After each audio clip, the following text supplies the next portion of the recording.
bisa menggerakkan mimpinya, bertemu dengan Allah, bertemu dengan Rasulullah, bertemu dengan para sahabat. Dia bisa ke sana, bisa kemari, bisa. Ada tidak kita ingkari.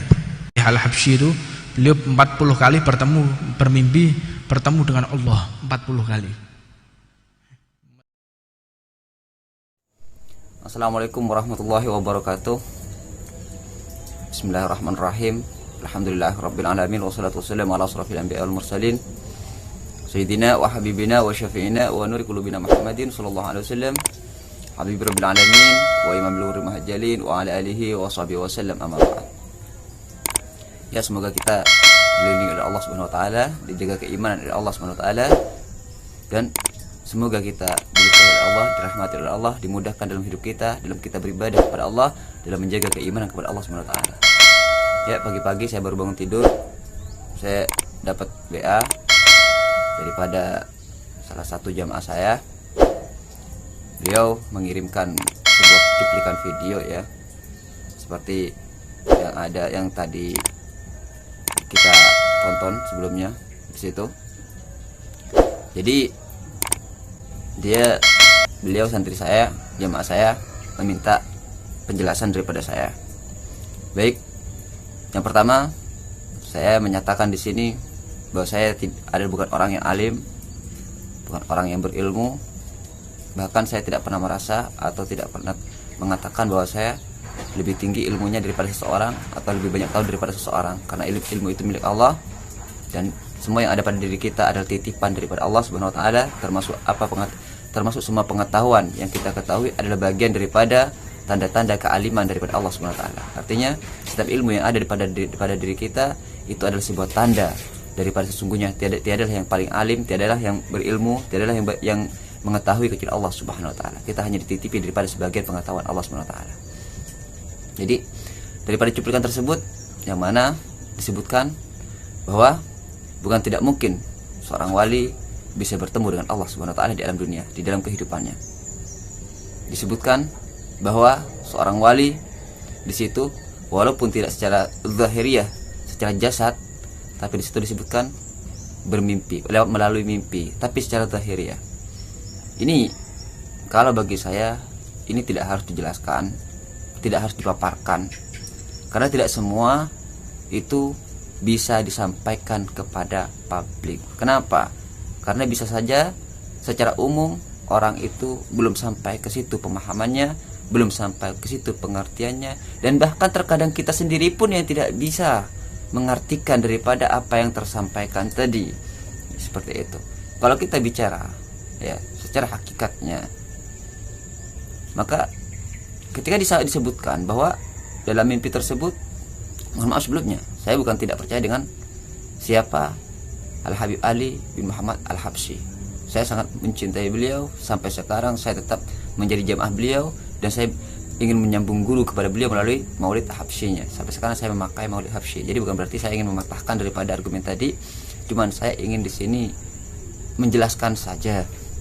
Kalau secara umumnya, secara hakikatnya kita disebutkan melihat Allah, semuanya melihat Allah, tapi melalui ciptaannya.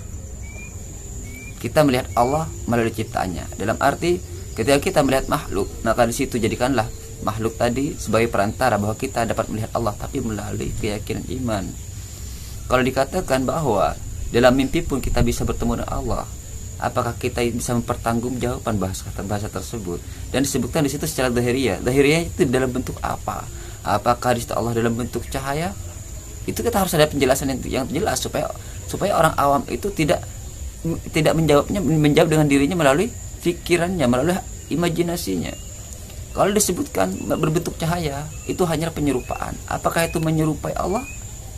Ataukah itu Allah sendiri? Ataukah itu mewakili Allah?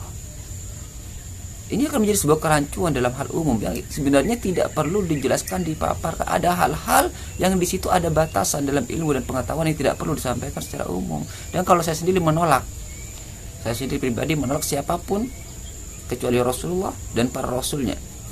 Saya menolak ketika ada yang dikatakan bahwa bertemu dengan Allah. Saya menolak di situ, ya, karena itu sudah tingkatan sebalik apapun. Kalau saya itu belum bisa menerima bahasa itu, Jadi ini akan menjadi sebuah kerancuan. Yang pertama ya di sini yang ingin saya tegaskan, kalau bisa kita itu menyampaikan sesuatu itu harus kita kondisikan dengan kondisi orang yang mendengarkan, supaya orang tidak berimajinasi terlalu berlebihan sehingga orang itu berpikiran saya harus bisa seperti itu. Akhirnya mereka itu dipaksakan. Kita hanya sebatas kita itu menghadapkan hati saja dalam keyakinan kepada Allah itu sudah cukup sebenarnya. Ketakwaan itu tidak harus kita melihat Allah. Ingat, orang awam itu prinsipnya ainul yakin. Mereka akan percaya ketika melihat. Apakah kita akan diarahkan untuk melihat dulu supaya yakin? Tidak. Tapi walaupun seorang awam itu punya keyakinan dengan ainul yakin, tapi tetaplah kita harus menggiring mereka kepada hakul yakin.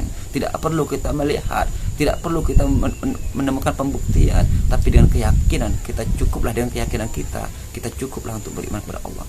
Jadi walaupun seorang awam itu dengan dasar ainul yakin, tapi giring mereka kepada hakul yakin. Kalau kita menceritakan tentang para wali tadi, yang mana disebutkan ada seorang wali ataupun beberapa wali yang bisa bertemu dengan Allah walaupun dalam mimpi, itu sama saja kita menggiring mereka kepada ainul yakin, kepada harus melihat daripada hal yang terjadi. Ya, beda kalau ulama atau orang yang berilmu itu mungkin dasarnya itu sudah lengkap daripada ainul yakin, ilmu yakin dan hakul yakin. Yang kita hadapi sekarang orang awam. Jadi daripada kita menggiring mereka, mensugesti mereka daripada magom kewalian dengan karamah-karamahnya, maka alangkah lebih pentingnya kita menggiring umat di zaman sekarang itu dalam hal masalah sosialnya. Kita giring umat ini kepada arah sosial saja, karena sekarang kelemahan umat Islam itu adalah apa?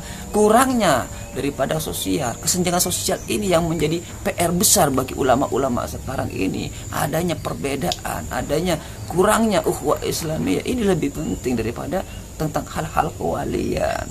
Seperti itu. Kenapa demikian? Karena saya banyak orang datang ke saya ini ingin belajar ilmu supaya menjadi wali. Allah Ta'ala tidak memerintahkan kita menjadi wali, tapi menjadi orang yang bertakwa dan menjaga silaturahmi. Ada tempatnya semua. Walaupun itu topiknya apapun, walaupun itu pembahasannya apapun, tapi ada batasannya. Baiklah, kalau kita membahas sesuatu tentang hal kewalian seseorang, ya, atau kita membahas tentang karamah seseorang, tapi tidak perlu kita mengatakan bahwa di situ bahwa beliau bertemu dengan Allah. Ini menjadi sebuah kontroversi, menjadi sebuah perdebatan. Bahkan di situ saya cek videonya, itu komentarnya ditutup. Ya, itu komentarnya ditutup. Sebaiknya kalau memang ada hal-hal yang tidak perlu dijelaskan, jangan dipublikkan. Sekarang pertanyaannya, apakah bisa mempertanggungjawabkan daripada apa yang disampaikan tadi ketika ada orang awam mengatakan, oh saya ketika saya mengaji kepada guru saya tidak pernah mendengar guru saya mengatakan hal demikian. Ya, tidak pernah guru saya mengatakan ada kejadian yang demikian yang selain Rasulullah bisa bertemu dengan Allah walaupun dalam mimpi. Ya, dengan secara zahiriyah. Ya, itu menjadi sebuah pertanyaan. Tolonglah, jangan membuat orang bingung, jangan membuat orang yakin itu menjadi ragu karena hal-hal yang tidak terjangkau dengan logika dan tidak terjangkau dengan ilmunya. Bahasa ainul yakin dan ilmu yakinnya tidak bisa menjangkau. Hakul yakin itu susah. Kita mengarahkan orang kepada hakul yakin itu tidak mudah, apalagi kita malah mengarahkan mereka kepada hal yang lebih mustahil lagi atau lebih hal yang tidak begitu jelas. Kenapa? Karena saya dan kebanyakan orang itu mengatakan belum pernah guru mereka mengatakan demikian. Dan saya pun selama saya mengaji, saya tidak pernah mendengar daripada guru saya mengatakan bahwa ada yang bertemu dengan Allah, baik secara jasad maupun dalam mimpinya. Yang mana itu pun kecuali Rasulullah dan para nabi-nabinya. Itu yang saya ketahui. Bahkan seorang sahabat pun saya tidak pernah mendengar cerita bertemu dengan Allah. Ya. Seorang sahabat pun bertemu dengan Allah, apalagi di bawah sahabat, karena sudah disebutkan ya, yang paling dekat, yang paling baik setelah Rasulullah adalah para sahabat, setelah itu para tabi'in, apalagi ke bawahnya. Walafu, saya tidak pernah merendahkan orang lain, cuma saya ingin meluruskan supaya tidak terjadi kerancuan kontroversi di bawah. Banyak orang itu ya yang memiliki ilmu tapi ilmunya itu masih ngambang, tidak rendah, tidak tinggi, masih di tengah-tengah. Lah orang seperti ini sering terpancing dengan hal-hal yang demikian, akhirnya terjadi perdebatan. Yang kedua, Indonesia ini adalah negara fanatik figur, fanatik kultur. Ingat, kita harus paham dulu kita berdakwah di mana dan situasinya seperti apa, dan orang yang kita hadapi itu siapa. Indonesia ini adalah fanatik figur, fanatik kultur. Itu karakternya. Fanatik figur ketika mereka sudah yakin kepada seseorang salah ataupun benar, mereka akan selalu mengikuti sami'na wa ata'na dan akan selalu melindungi. fanatik kultur. Ketika itu sudah budayanya, walaupun agama melarangnya, mereka tetap mempertahankannya. Kita harus tahu situasi. Ini bukan zaman. Seperti itu, ya. Ini bukan zaman. Ini bukan negara Islam yang sepenuhnya Islam. Di sini negara bukan negara Islam, ya. Bukan negara Islam yang bersyariat Islam, bukan aturannya seperti itu. Jadi jangan buat kebingungan, kerancuan, perdebatan, kontroversi di bawah. Seorang yang aulia, seorang yang bijaksana tidak akan mendatangkan hal-hal yang menimbulkan perdebatan, tapi menyelesaikan perdebatan, menyelesaikan kontroversi tersebut, bukan mengundang kontroversi, bukan mengundang perdebatan. Seperti itu, ya. Mohon maaf, saya tidak menyalahkan, saya hanya ingin memberi jalannya saja. Kita harus tahu situasi kondisi berdakwah itu. Yang pertama, sebelum kita menyampaikan sesuatu, kita baca situasi kondisinya dulu. Siapa yang kita hadapi, bagaimana kondisi umat di hadapan kita, dan apa yang lebih utama harus kita sampaikan kepada mereka. Intinya, menghadapi orang awam tidak perlu kita menjelaskan tentang kewalian, karena mereka itu langkahnya bukan melangkah kepada kewalian, tapi melangkah kepada ketakwaan. Kewalian itu Allah Ta'ala yang menentukan. Tidak perlu kita bicara karamah, cukuplah kita bicara istiqomah. Dengan istiqomah, karamah itu akan datang dengan sendirinya. Itu yang harus kita ajarkan pertama kepada umat, biar mereka tidak berlomba-lomba ingin menjadi orang wali. Sedangkan umat itu yang awam, mereka berpikir kewalian itu ditentukan, tanda-tandanya adalah karamah. Jadi mereka berusaha menjadi orang sakti, berusaha menjadi orang yang bisa, yang beda dengan orang lain, dan di situ mereka mengklaim dirinya wali. Banyak yang terjadi sekarang mengklaim dirinya wali hanya karena punya sedikit kesaktian, bukan karamah loh, kesaktian. Ya, tolong kalau di situ kalau bisa kita berdakwah itu diukurlah, ditatalah seperti itu. Banyak orang itu yang memiliki daripada pengalaman spiritual itu tidak dibuka secara publik. Banyak hal mereka membatasi diri mereka sendiri. Beliau membatasi daripada apa yang beliau rasakan. Kalau melihat Allah dengan keyakinan, kami percaya. Kalau melihat Allah Ta'ala dengan tanda-tandanya, kami percaya. Seperti itu, ya. Mohon maaf, kita mungkin beda pendapat di situ. Saya menolak di situ. Menolaknya saya karena bukan untuk diri pribadi saya saja, tapi ini akan menjadi sebuah penyesatan kepada umat, karena umat akan berpikir panjang, akan menjalankan nalarnya.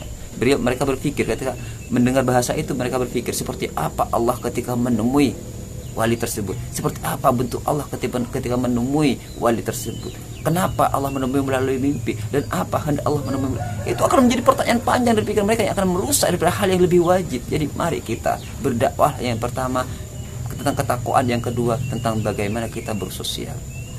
Itu masalahnya. Perdebatan, perselisihan itu karena adanya kesenjangan sosial. Seperti itu, ya.